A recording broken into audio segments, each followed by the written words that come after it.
Hello hello everybody. कैसे हो आप लोग? तो आज इस लेक्चर नंबर 3 में तीसरे दिन आज हम लोग क्या पढ़ने वाले हैं सी प्रोग्रामिंग लैंग्वेज में इस कोर्स में। तो सबसे पहले अपना क्रोम ब्राउजर ओपन करते हैं और जैसे कि आप लोग को मैंने बताया कि सबसे पहले आप लोग ऑनलाइन जीडीबी ओपन कर लें, क्योंकि यार एसबीआई वालों ने तंग करके रखा है यार। हमेशा जब देखो यही पूछते रहता है। हाँ, तो ऑनलाइन जीडीपी ऑन स्टार्ट करो अपने कंप्यूटर पे। यार इसका सबसे खास बात यह है ना कि ये जो है ऑनलाइन जीडीपी, ये अगर आपका पीसी बहुत स्लो है, i3 है या इंटेल का उससे पुराना है, कोड सही से रन नहीं होता, अच्छे से टेक्स्ट एडिटर आप इस्तेमाल नहीं कर सकते, बस सिंपली ब्राउजर पे जाओ और ऑनलाइन जीडीपी सर्च करो, ओपन करो और अपना काम करो। और ये बिगनर के लिए सबसे परफेक्ट है। उसको ज्यादा झंझट में नहीं पड़ना होता कि कौन सा फीचर है। रेपलिट में बहुत सारा फीचर है तो तुम उसमें खो जाओगे जाते ही। लेकिन इसमें इतना फीचर नहीं है, तो तुम जैसे तुमको करना हुआ है तो उससे तुम प्रोग्रामिंग कर सकते हो। और आगे चल के तुम्हारे पास एडवांस पीसी हो, या फिर अभी तुम्हारे पास एडवांस पीसी है, जब तुमने सीख लिया तब तुम VS कोड या सी लोएन इंस्टॉल करो। उसके बाद उसे उसको कोड लिखो और रन करो। आजकल तो C11 का भी क्रैक वर्जन आता है, जो कि अगर आगे इस वीडियो में जब तुम लोग सीख लोगे तो मैं बताऊंगा कि C11 को कैसे क्रैक वर्जन इस्तेमाल करना है बिना पैसा पे किए हुए, तो वो भी तुम कर लोगे। तो अगर आपके पास मोबाइल है, ठीक है, अगर तुम्हारे पास मोबाइल है और कंप्यूटर भी नहीं है और तुम मेरे वीडियो देख रहे हो, तो आप सोचो कि कोडिंग कैसे करोगे। तो कर सकते हो। तो सिंपली जाना अपने प्ले स्टोर पे, एंड्रॉयड में हो तो, iOS का मुझे पता नहीं पर एंड्रॉयड का मुझे पता है, तो लिखना डाउनलोड रेपलिप ऐसे फ्रॉम फ्रॉम प्ले स्टोर।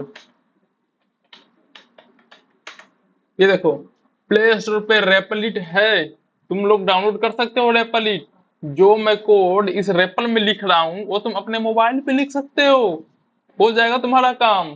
बिना कंप्यूटर होते हुए तुम अपना कोड रन कर सकते हो, किसी भी लैंग्वेज, C++, जावा, पाइथन, रूबी, जावा स्क्रिप्ट, कोई भी प्रोग्राम लैंग्वेज तुम कोड कर सकते हो, तो उसकी टेंशन नहीं है।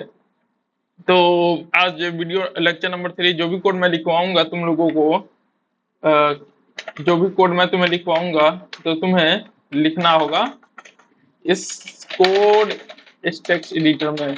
इस कमेंट में मत लिख देना वरना कोड रन ही नहीं करेगा। मैं बस कमेंट इसलिए बता रहा हूँ कि एरर ना आए। तो यहाँ तुम्हें लिखना होगा इस कमेंट के बाहर। तो जो भी कोड मैं रेपलिट में लिखवाऊंगा वो तुम्हें इसमें लिखना होगा। तो चलते हैं अपने रेपलिट में, और लेक्चर नंबर 3 में आज हम लोग पढ़ेंगे वेरिएबल्स इन सी। तो वेरिएबल्स से शुरू करते हैं। ए वेरिएबल वेरिएबल क्या है?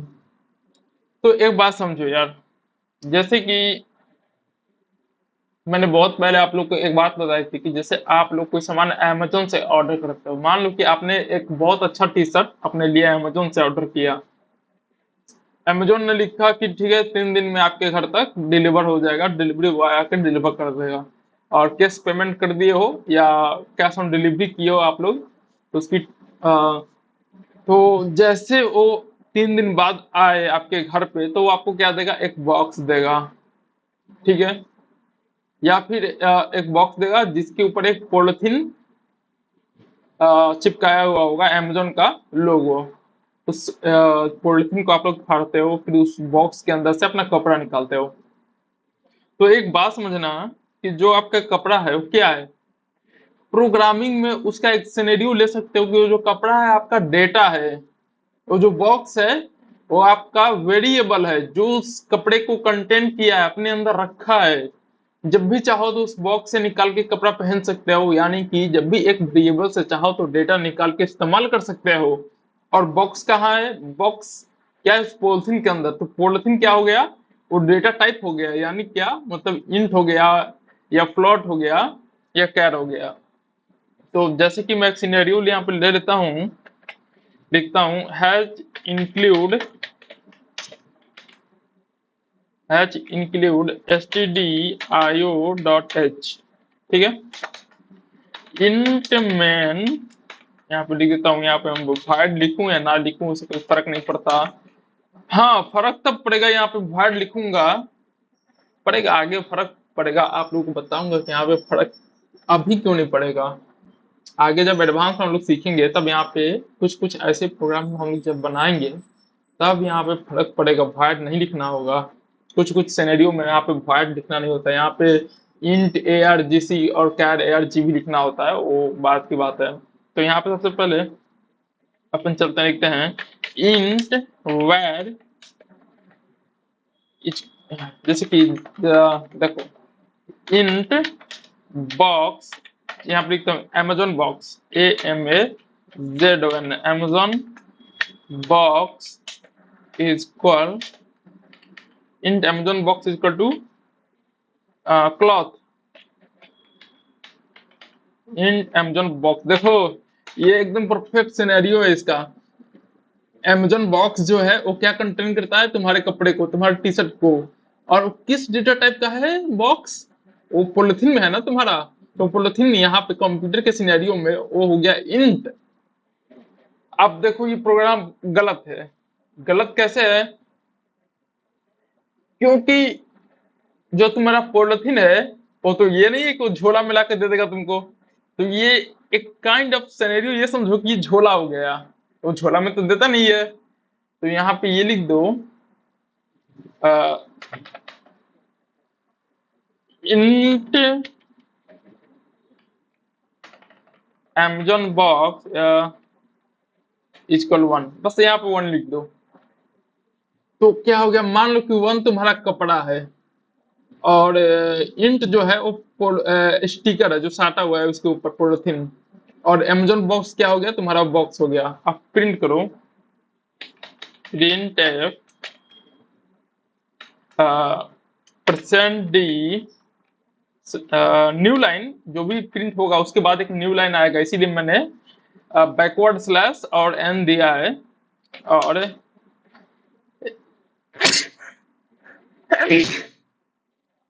और amazon बॉक्स मैंने सिंपली यहाँ पे लिख दिया। अब मुझे यहाँ पे रिटर्न 0 तो लिखना होगा, क्योंकि रिटर्न 0 मैंने इसलिए लिखा क्योंकि जब प्रोग्राम फिनिश होगा तो प्रोग्राम के तरफ से एक सिग्नल जाएगा ऑपरेटिंग सिस्टम को, और वो सिग्नल क्या होगा, 0। तो ऑपरेटिंग सिस्टम समझेगा कि हाँ ठीक है भाई ये प्रोग्राम सही सही रन हो चुका है। जिसे रन करते हैं देखते हैं आउटपुट क्या आता है, 1 आ गया, यानी आपका कपड़ा दिखा दिया इसमें। यहाँ पे चाहता तो मैं इसको amazon बॉक्स को एक एरे बना देता और फिर यहाँ पे क्लॉथ लिखता और प्रिंट में, और उस एरे को प्रिंट कर देता पॉइंटर की मदद से, तो रन हो जाता। पर वो बहुत एडवांस टाइप का हो जाएगा, तो आप लोगों को समझ में आएगा नहीं कि इसने क्या क्या कर दिया। तो बस इतना समझो कि 1 आपका कपड़ा है और amazon बॉक्स आपका कंटेनर है, और इंट जो है वो स्टिकर है, वो पॉलिथीन है। तो इस सिनेरियो में हमें ये समझ आया कि इंट एक ऐसा डेटा टाइप है जो कि एक वेरिएबल की कैटेगरी को अपने पास रखता है, और वेरिएबल में क्या स्टोर है, 1। तो जब भी इससे एक लॉजिक ये बनता है कि जब जहां पे भी ये जिस मेमोरी एड्रेस पे ये वेरिएबल स्टोर होगा, जिस मेमोरी एड्रेस पे ये वेरिएबल स्टोर होगा, वो वो 1 को कंटेन करेगा। तो जब भी प्रोग्राम को एक्सिक्यूट करना होगा तो प्रोग्राम इस वेरिएबल को देखते ही समझ जाएगा कि भाई ये इन टाइप का है वेरिएबल। तो उस प्रोग्राम में जब भी आगे यूज होगा तो यूजर मतलब हम लोग कहीं उसको कैर या एसटीआर या फिर और डेटा टाइप फ्लॉट उस सब वैसे इस्तेमाल ना कर लें। इसको रिस्ट्रिक्ट किया जाता है कि इंट को इंट के तरह इस्तेमाल करो। तो यही इसमें बताया है कि वेरिएबल क्या है। अब हमने सिंटेक्स भी देख लिया वेरिएबल, अब सिंटेक्स देखते हैं। जैसे कि ये सिंटेक्स है वेरिएबल का, यहाँ पे मैं कमेंट लिख देता हूँ। कमेंट मैंने आपको पिछले लेक्चर में बताया कि कमेंट क्या होता है। तो यहाँ पे लिखता हूँ मैं SYNTAX और वेरिएबल, सिंटेक्स ऑफ वेरिएबल, ठीक है। वेरिएबल डिक्लेरेशन कर देते हैं, क्यों नहीं। अब चलते हैं आगे। The syntax to declare a variable in C specify the name and the type of variable. ये क्या बोल रहा है, ये बोल रहा है कि जब भी हम लोग सी में कोई वेरिएबल डिक्लेयर करते हैं उसकी सिंटेक्स के अनुसार, तो ये उसके टाइप को बताता है कि किस टाइप का वो वेरिएबल है, दैट डेटा टाइप। तो सबसे पहले एक वेरिएबल को डिक्लेयर करने के लिए हमें क्या करना होता है, तो सबसे पहले हमें लिखना होता है इंट या फिर फ्लॉट। जैसे कि हम डेटा टाइप, बस इतना समझ लो कि कोई भी वेरिएबल डिक्लेयर करने से पहले हमें उसका डेटा टाइप लिखना होता है। तो मैं यहाँ पे लिख लेता हूँ फ्लॉट, यानी फ्लॉट का मतलब होता है कि real float value. Float value से मेरा मतलब है कि जो डेसिमल वाला नंबर होता है ना, जैसे 1.2, 2.3, 3.4, 44.4, 44.9, 906,000.50698, ऐसे जो फ्लॉट वैल्यू होता है जो डेसिमल में होता है उसको हम लोग फ्लॉट बोलते हैं। तो यहाँ पे लिखा है, देखो पहले डेटा टाइप लिखना है, तो रूल के हिसाब से हमने यहाँ पे फ्लॉट डेटा टाइप लिख लिया। अब उसके बाद रूल के हिसाब से वेरिएबल का नाम लिखना होता है। तो हमने लिखा यहाँ पर कि मनी, मेरे पास मनी कितना है, माई मनी, माई मनी लिखता हूँ, माई MONE मनी, माई मनी। उसके बाद वैल्यू, तो मेरे पास कितने पैसे हैं, तो मेरे पास हैं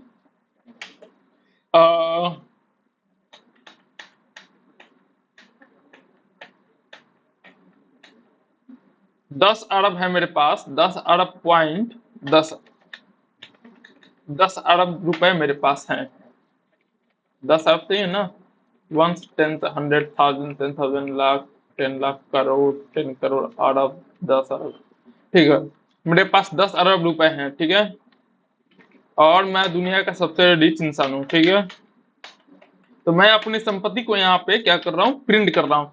तो अब %d, डी डिनोट करता है कि जो यहाँ पे प्रिंट किया गया है वो डेटा टाइप क्या है, डी से इंटीजर। यहाँ पे डी के जगह पे तुम आई भी लिख सकते हो, अगर तुमको लगता है कि तुमको याद रखना है फ्यूचर में, अगर तुम डी बार बार कंफ्लिक्ट कर जाते हो कि नहीं यहाँ अगर इंटीजर है तो मैं यहाँ पे डी क्यों लिखूं, मैं यहाँ पे आई लिखता तो काश मेरे को याद होता, तो तुम यहाँ पे आई भी लिख सकते हो।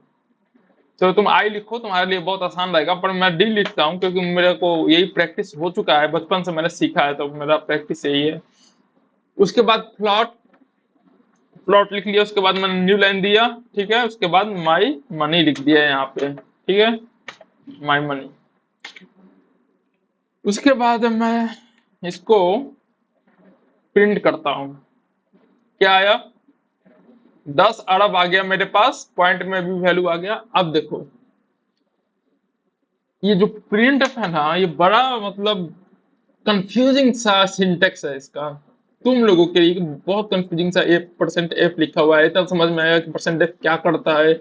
/n मतलब कि ये न्यू लाइन के लिए है। तो तुम लोग ये सोच रहे हो कि ये डबल कोट में क्यों लिखा हुआ है, फिर कोमा क्यों दिया हुआ है, फिर उसके बाद हम लोग वेरिएबल को क्यों लिख रहे हैं। तो इसका क्या फंडा है, तो देखो ये जो है प्रिंट एफ में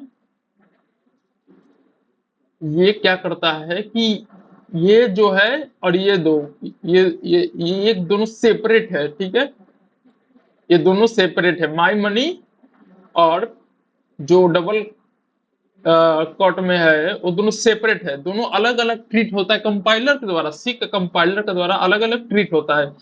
तो सी कंपाइलर जब प्रिंटफ को पढ़ेगा, बोले ठीक है प्रिंटफ का तो सिंटेक्स ऐसे लिखा हुआ है, आप क्या करो कि इसे उठाओ और इसे, ये दो ही चीज हो सकता है, एक हो सकता है कि ये एक्सप्रेशन है, या दूसरा चीज ये हो सकता है कि ये एक स्ट्रिंग है। तो देखिएगा सी कंपाइलर कि अगर एक्सप्रेशन होता तो ठीक है, परसेंटेज का साइन लग गया, एफ लग गया, इसका मतलब कि ये स्ट्रिंग नहीं है। स्ट्रिंग होता तो परसेंटेज का साइन फिर एफ नहीं लगता, स्ट्रिंग होता तो ये ऐसा होता, ऐसा होता। तो इसको एक एक्सप्रेशन, यानी कि इसको ऐसा ट्रीट करेगा कि यहाँ पे जो इवेल्युएट हो रहा है, तो ये यहाँ पे एक्चुअली ये डेटा टाइप बन जाएगा, डेटा टाइप बन जाएगा, इवेल्युएट करके कंपाइलर इसको प्लॉट कर देगा और माई वेरिएबल को माई मनी को माई मनी कर देगा और दोनों को प्रिंट कर देगा, माई मनी को प्रिंट कर देगा। तो यहाँ पे जो डबल कोट में लिखा हुआ है उसको एवेल्युएट करके, मतलब कि उसको गणना करके फ्लॉट में कन्वर्ट कर देगा, पहचान जाएगा कि हाँ जो प्रिंट हो रहा है वो फ्लॉट में है। ये समझो बात। तो उसके आगे हम लोग चलते हैं और रन करते हैं। रन हो गया। अब नोट में हम लोग देखते हैं क्या है। अब कैरेक्टर, हाँ एक चीज और छूट गया कैरेक्टर के लिए। तो एक काम करते हैं, देखो भाई मेरा नाम धनिष सिन्हा है, पर घर पे सब लोग मेरे को अनूप कह के बुलाता है, बचपन का नाम मेरा अनूप है। तो मेरे दादाजी ने मेरा मेरा नाम अनूप रखा था। तो एक चीज तुमको बताता हूँ, मेरा नाम अनूप है और मेरे को अनूप नाम बहुत पसंद है। झूठ बोला हूँ, मेरे को अनूप अनूप नाम पसंद ही नहीं है। पर उसका पहला लेटर जो है, पहला लेटर अनूप में ए आता है, और ए मुझे सारे अल्फाबेट में ए सबसे पसंद है। ए ए। तो वो मैंने यहाँ पे ए लिख दिया, माई फेवरेट कैर ए। उसके बाद मैं यहाँ पे प्रिंट कर रहा हूँ, प्रिंट एफ %C फेवरेट कैर। ये प्रिंट कर दिया। अब देखो एक चीज तुमने नोटिस किया। अब मुझे ये बताओ कि अगर ये तीनों तो मैंने लिख दिया और ये सही से काम भी कर रहा है, क्या मैं यहाँ पर एक काम कर सकता हूँ, जैसे कि मैं ऐसा कुछ लिख सकता हूँ, माई FAVORIT। देखो स्पेलिंग मिस्टेक होता होगा तो मुझे मत कहना, क्योंकि मेरे बचपन से स्पेलिंग मिस्टेक होता है। तो मैं लिखा my favourite character CHARCTER is %C। I have इतना money, I buy it, I buy it from Amazon। अब मुझे बताओ कि ये क्या रन होगा, रन करके देखते हैं। पहले तुम लोग बताओ कि क्या ये रन होगा प्रोग्राम। जल्दी से इसे कॉपी करो और अपने सिस्टम में लिखो, यानी अपने ऑनलाइन जीडीबी में लिखो और मुझे बताओ कि क्या ये रन होगा। रन हो गया। क्या है आंसर। तो अब क्या करते हैं, देखो कोड को अगर सीखना है ना, तो तुम लाइन बाय लाइन चेक करो कि हर एक सिंटेक्स क्या कहने की कोशिश कर रहा है। तो सबसे पहले आया प्रिंट एफ। तो सी पढ़ा कि देखो भाई यहाँ प्रिंट एफ है, तो मुझे कुछ ना कुछ तो प्रिंट करना है। आंधी या तूफान, प्रिंट एफ चले सीना तान, ठीक है। यहाँ पे लिखा आई बाय प्रिंट एफ, चले गया मेरे अंदर। तो ये प्रिंट एफ है और मैं प्रिंट करता हूँ आई बाय। तो यहाँ पे लिख दिया आई बाय, फिर देख कह %D। ये जो है मुझे नहीं लगता कि ये स्ट्रिंग है। ये क्या हो सकता है, हो सकता है कि ये एक इंटीजर हो, और मेरे अंदर ये ग्रामर का रूल है कि %D जहां आए मुझे उसको इंटीजर की तरह ट्रीट करना है। ठीक है, अच्छा ठीक है। तो देखते हैं कि कोमा के बाद कोई ऐसा वेरिएबल लिखा हुआ है क्या। हाँ यहाँ पे तो डिक्लेयर किया गया है Amazon बॉक्स। क्या वो इन टाइप का है। हाँ ये तो इन टाइप का है, और उसके अंदर क्या वैल्यू है 1। चलो भाई अच्छा है, इसको प्रिंट कर दो Amazon बॉक्स को। तो यहाँ पे Amazon बॉक्स 1 प्रिंट हो गया। उसके बाद देखा क्या कि फ्रॉम, फ्रॉम क्या कोई मतलब इंटीजर फ्लॉट कैरेक्टर स्ट्रिंग कुछ है, तो ना ये तो सिंपल स्ट्रिंग है, तो फ्रॉम को फ्रॉम प्रिंट कर दिया। फिर देखा क्या कि Amazon, क्या ये भी एक स्ट्रिंग है, तो फिर ग्रामर के हिसाब से, सी के ग्रामर के हिसाब से भी एक स्ट्रिंग है, तो इसने Amazon को भी प्रिंट कर दिया।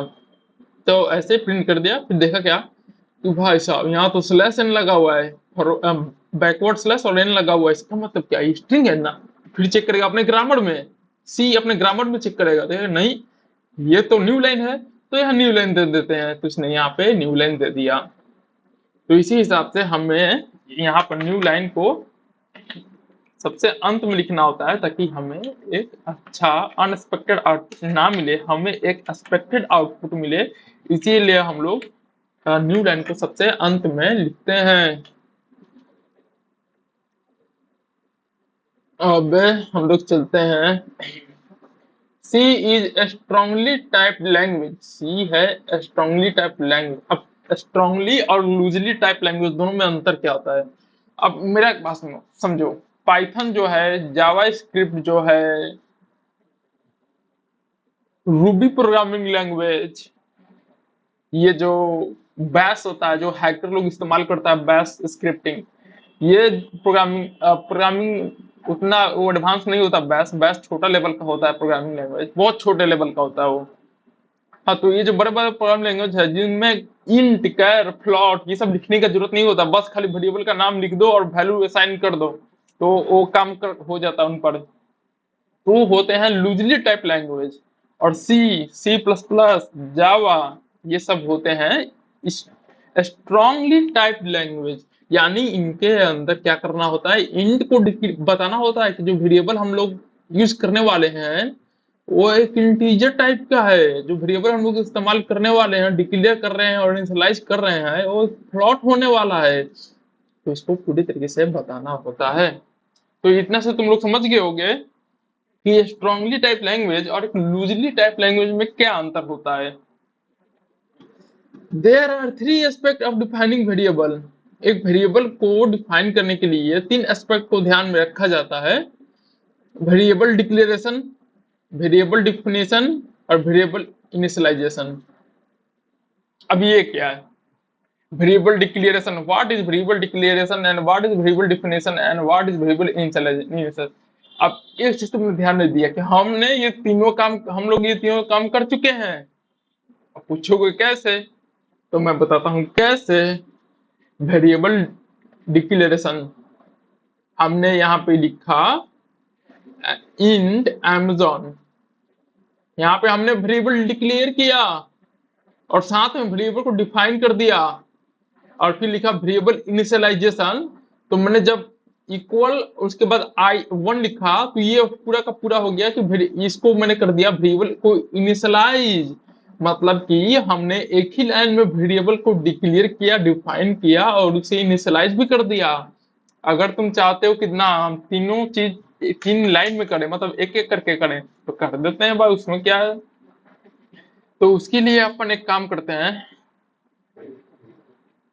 लिख चलो यार, एक काम करते हैं, अपन लिखते हैं इंट, जैसे कि लिखते हैं स्कैड माई नेम इक्वल टू, यहाँ पे ऑटो सजेशन में एआई की तरफ से ऑटो सजेशन में आ रहा है, तो अपना दिक्कत क्या है, जैसे कि मैंने लिख दिया, ये लिख दिया।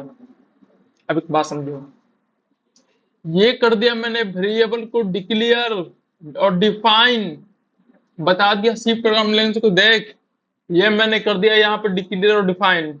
अब मैं करने जा रहा हूं इसका क्या,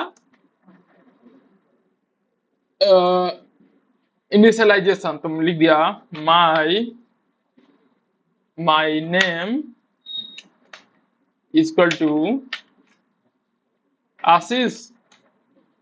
अब मैंने यहाँ पे कर दिया इसको क्या क्या कर दिया, वेरिएबल को इनिशियलाइज कर दिया।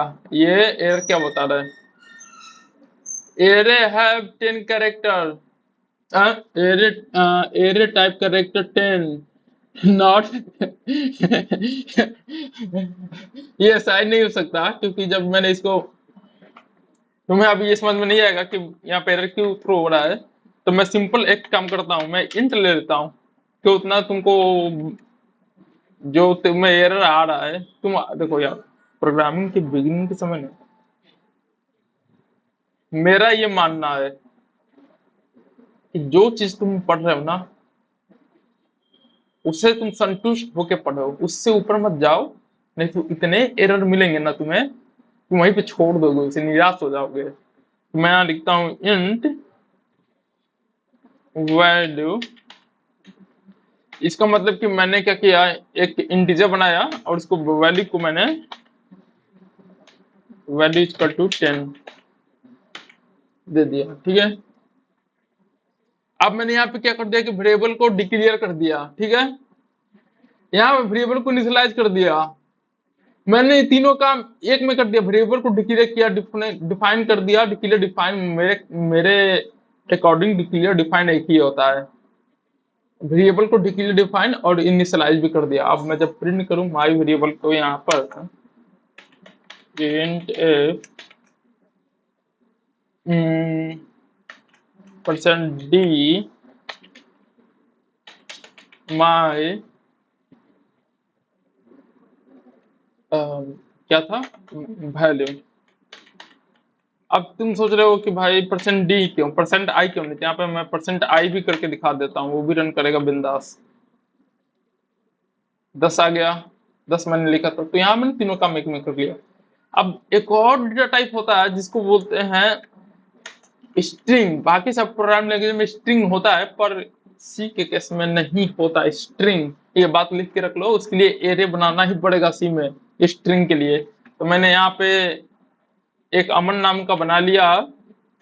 इसे काइंड ऑफ स्ट्रिंग समझो, लेकिन अभी के लिए स्ट्रिंग ही समझो इसको तो अच्छा रहेगा, क्योंकि ये एक एरे है। एरे बाद में पढ़ेंगे हम लोग, लेकिन अभी के लिए बस इतना समझ लो कि स्ट्रिंग है।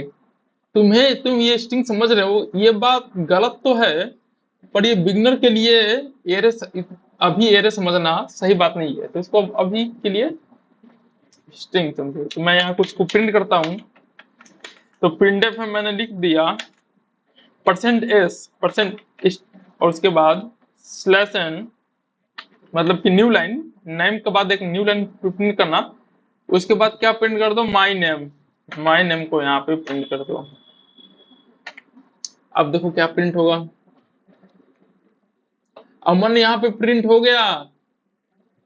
देख रहे हो, इससे तुम एक एरे को शॉर्ट हैंड करके, शॉर्ट हैंड में तुम एक एरे को स्ट्रिंग जैसा प्रिंट कर सकते हो, परसेंट एस लगाकर। मुझे बताओ, क्या इसके नाम में मैं कोई स्पेस दूंगा इज, तो ये प्रिंट करेगा? करेगा, क्यों नहीं करेगा।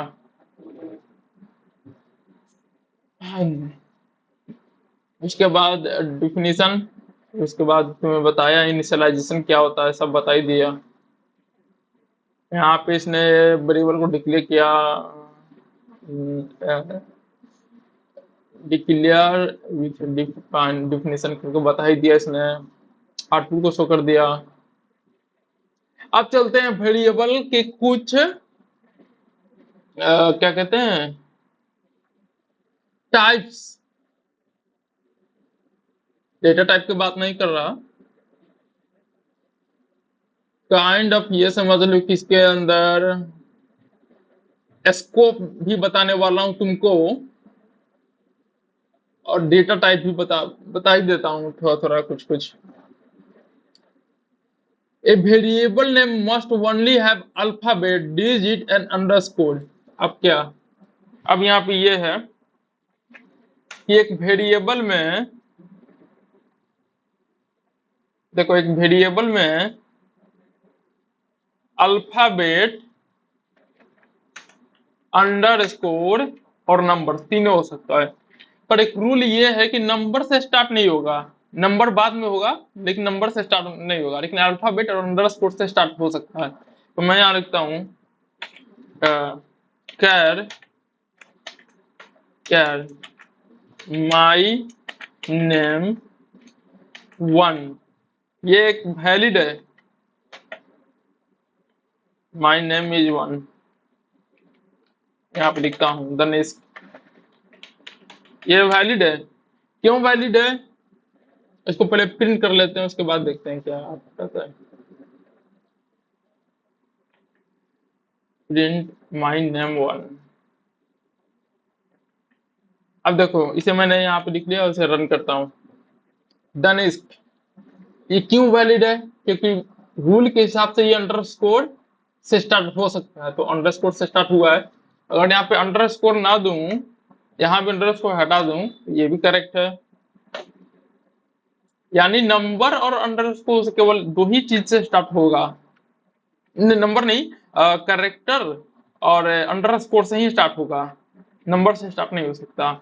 अगर यहाँ पे लिख देता हूँ फोर, फोर से स्टार्ट करूँ वेरिएबल का नाम, अब करके देखते हैं एरर थ्रो करेगा।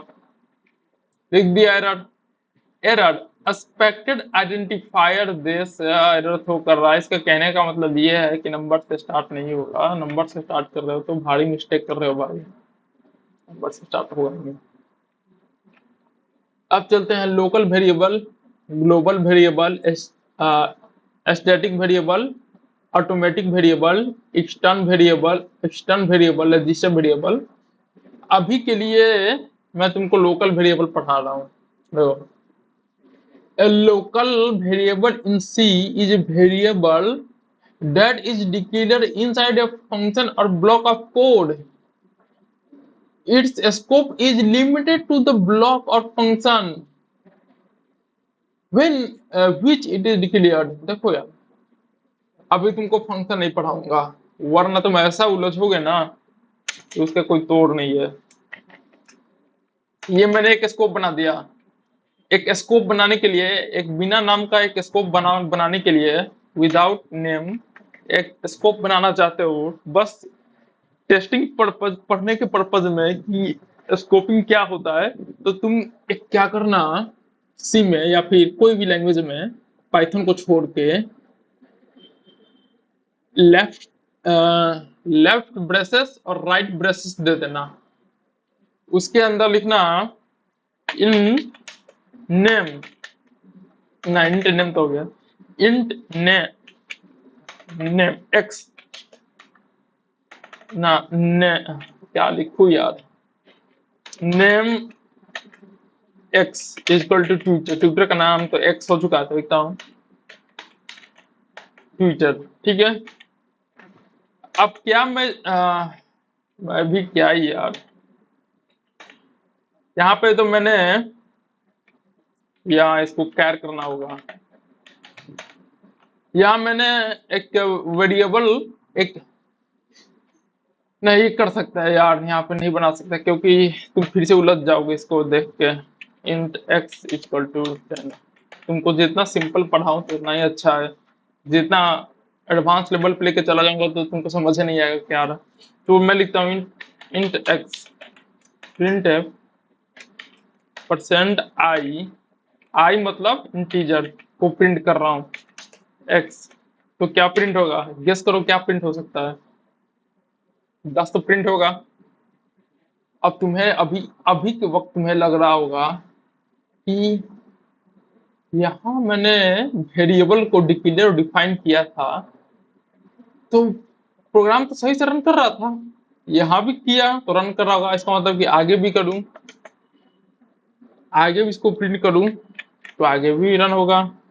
तो टान के तुम लोग प्रिंट करोगे, ठीक है, तो टान के एरर भी मिल जाएगा। यहाँ पर लिख दिया ना, use of undeclared identifier x, x कोई डिक्लेयर ही नहीं किया गया, क्यों? क्योंकि एक्स को इसी स्कोप में डिक्लेयर किया गया था, हो गया एरर मिल गया तुमको। इसे मिजाज फरार हो जाता है कभी कभी। तो चलते हैं आगे, लोकल वेरिएबल तो देख लिया, अब ग्लोबल वेरिएबल। सी में एक ग्लोबल वेरिएबल बनाते हैं।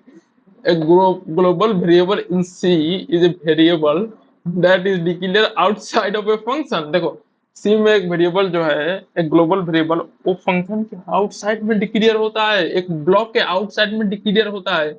जितना ब्लॉक के आउटसाइड में, मान लो कि तुमने एक फंक्शन के अंदर 5 ब्लॉक बनाया, जितना ब्लॉक के बाहर वेरिएबल को डिक्लेयर, डिफाइन और इनिशियलाइज करोगे, उतना वो एक्सेसिबल होगा उस प्रोग्राम में।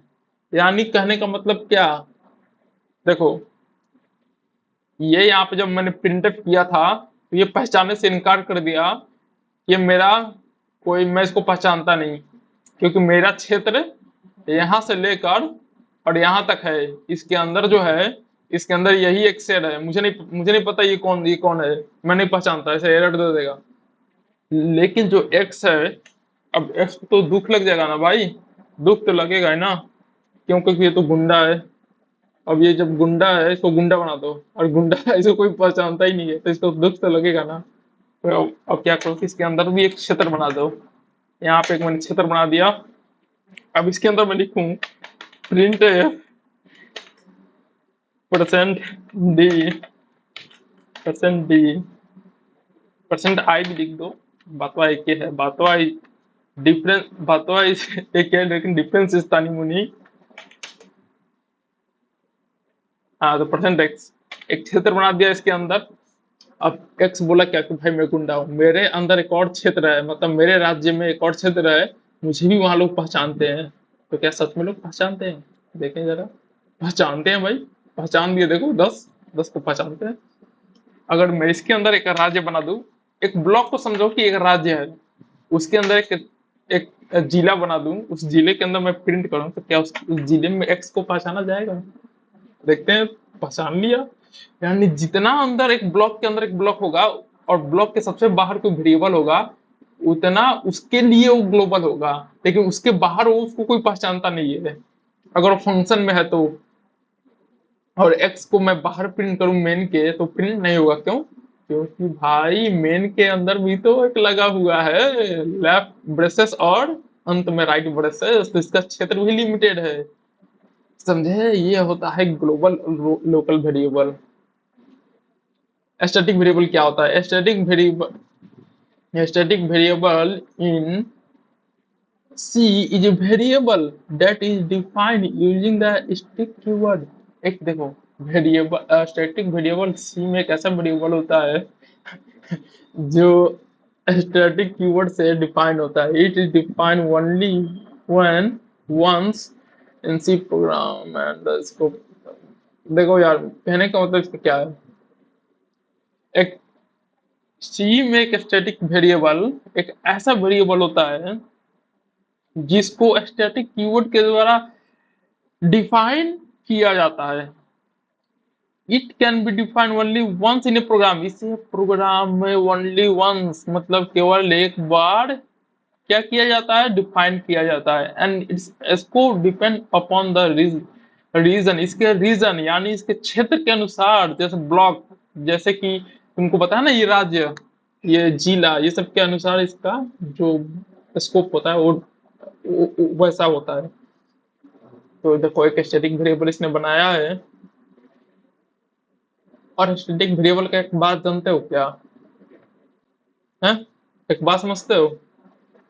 मान लो काइंड ऑफ एक मैंने फंक्शन बनाया, चलो एक काम करते हैं, एक पार्टी देता हूं, मैं प्रोग्रामिंग पढ़ा रहा हूं, तो ऐसा एक कोड लिखूं कि मैं तुम्हें एक पार्टी दे रहा हूं, एक सिनेरियो समझो, एक पार्टी दे रहा हूं। एक उस पार्टी में एक रूल है कि तुम उस पार्टी में 1 घंटे के लिए आओगे, और 1 घंटे बाद एक जाम पियोगे, और एक जाम पीने के बाद मैं तुम्हें बाहर निकाल दूंगा, फिर आओगे तो तुम्हारा, और तुमको 10 जाम पीना है। जब तुम जाओगे, फिर जब तुम आओगे, तो तुम्हारा जाम कहाँ से काउंट होगा? 0 से काउंट नहीं होगा, फिर 1 से काउंट होगा, फिर दूसरे पी के गए, मैंने तुमको बाहर निकाल दिया, फिर जब आए 1 घंटे के बाद, तो मैं तुम्हें तीसरा जाम पिलाऊंगा, तो मैं काउंट कहाँ से करूंगा? 3 से करूंगा, ना कि 0 से करूंगा फिर से। तो स्टैटिक वेरिएबल कुछ ऐसा ही होता है। मैं तुमको ऐसे करके दिखाता हूँ, लिखता हूँ void PARTY पार्टी जाम, पार्टी जाम, और यहाँ मैं void लिख देता हूँ और पार्टी जाम कर दिया। अब मेरी एक बात समझो, अब इस पार्टी जाम में मैंने स्टैटिक यानी कि वो जो ग्लास है, glass is equal to glass in, glass in integer में काउंट होगा भाई कि कितना ग्लास तुमको जाम पिलाएगा। तो 1 लिखा मैंने, तुमको जाम पिला दिया। यहाँ पे मैंने डिफाइन कर दिया कि जब तुम पहली बार आओगे तो तुमको पहले गिलास से शुरुआत करेंगे और फिर तुमको लात मार के वहां से निकाला जाएगा, फिर तुम आओगे 1 घंटे के बाद, फिर तुमको पिलाया जाएगा और ग्लास प्लस प्लस कर देगा, ठीक है। अब तुम आए यहाँ पर, मेरे पार्टी में आने वाले हो, तो पार्टी में कैसे आओगे? तो मैंने बस यहाँ पे लिख दिया पार्टी। तुमको देखो यार, एक बात तुमको बताता हूँ, अभी जो मैं लिख रहा हूँ उसको तुम मेरे बातों को समझो, ये मत समझो कि मैंने क्या क्या लिखा है, कैसे कैसे लिखा है। इतना लिखोगे ये मैंने ये मेरा मुद्दा नहीं है कि तुम कोई फंक्शन पढ़ाओ, ये एक फंक्शन है और मैं अभी तुमको फंक्शन नहीं पढ़ा रहा, तो बस इतना समझ लो कि मैं बस, ये पार्टी जाम है और स्टैटिक है जो काउंट करता है कि कितना ग्लास जाम तुमने पी लिया, ठीक है। क्या रहा है भाई? कन्फ्लिक्टिंग टाइप, क्या है? कन्फ्लिक्टिंग टाइप ऑफ पार्टी जाम। हम्म दिक्कत है बबुआ, रन करेंगे उसके बाद देखेंगे कि क्या दिक्कत आ रहा है। दिक्कत क्या था? दिक्कत यहाँ पे यही था ना, अभी फंक्शन नहीं पढ़ा रहा तुम्हें तो तुम समझो मत कि मैंने क्यों कैसे दिक्कत सॉल्व किया इसको, यहाँ पे मैंने क्या किया, ये क्या है, तुमको ये समझने का जरूरत नहीं है, अभी तो नहीं है, बाद में होगा। तो देखो भाई, देखो ये है मेरा पार्टी, ठीक है। ये है, यहाँ से शुरू है पार्टी का क्षेत्र, यानी कि मेरा हॉल जहाँ मैं पार्टी करूंगा। और मैं यहाँ पे तो लिखूंगा भी ना कि भाई कॉपी में, यहाँ जैसे समझ लो कि कॉपी में मैं लिख रहा हूँ प्रिंट कि कितना जाम पिलाया मैंने तुमको, %i स्लैश एन क्लास, ठीक है। यहाँ मैंने लिख दिया भाई तुमको मैं जाम पिला रहा हूँ, ठीक है। यहाँ शुरू किया तो मैंने तुमको 1 जाम पिलाया, ठीक है। अब तुमको मैंने लात मार के बाहर निकाल दिया, तुम दोबारा से आए, भाई नहीं हमको फिर से जाम पीना है, जाम कड़क था, देसी था, तुम फिर से आ गए जाम पीने, तो दूसरा जाम पिलाया। तो ये काउंट कहाँ से कर रहा है? फिर 1 फिर 2 आया। अब देखो, ऐसे करते करते मेरा रूल क्या था, मैं 10 तक तुमको जाम पिलाऊंगा। अब देखो,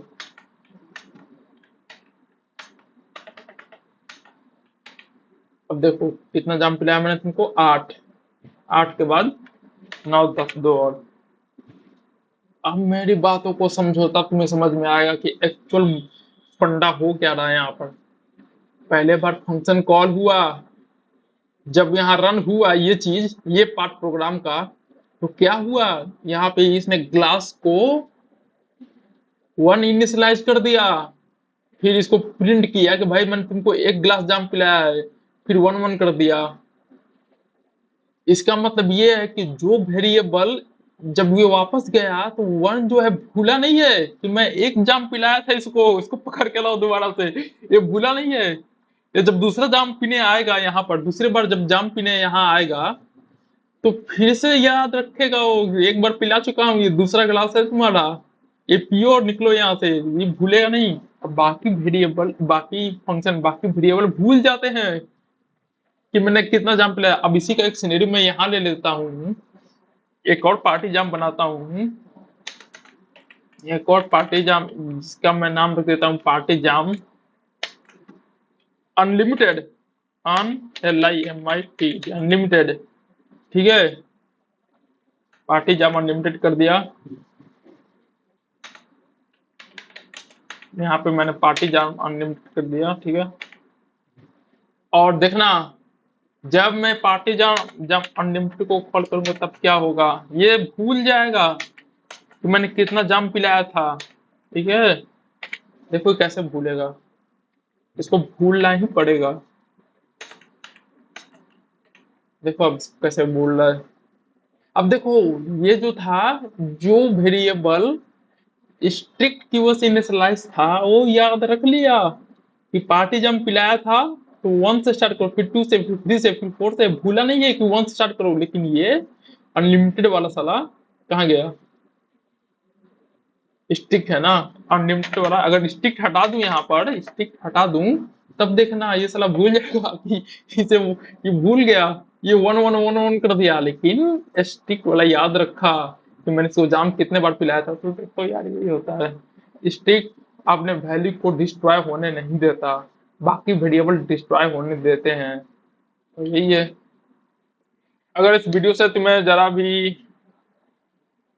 सीखने को मिला हो, कुछ नया नया सीखने को मिला हो, तो देखते रहना इस वीडियो को, क्योंकि अंत में तो तुम्हारा ही भला होने वाला है, मेरा तो कोई ज्यादा भला होगा नहीं, बस मेरा प्रैक्टिस हो जाएगा, मैं तुम्हें पढ़ा रहा हूँ, अंत में तुम्हारा भला होने वाला है। अगर तुम्हें लगता है कि तुम्हें इस वीडियो से कोई फायदा नहीं है पढ़कर, तो मेरे वीडियो को यहीं पे छोड़ दो, क्योंकि मैटर करता है तुम्हारा भविष्य कि तुम क्या सीख रहे हो। अगर तुम्हें लगता है कि तुम कुछ नया नहीं सीख रहे हो, तो तुम किसी और का वीडियो भी देख सकते हो। इसी के लिए इस वीडियो को यहाँ पे अंत करते हैं। जय हिंद, जय भारत, भारत माता की जय।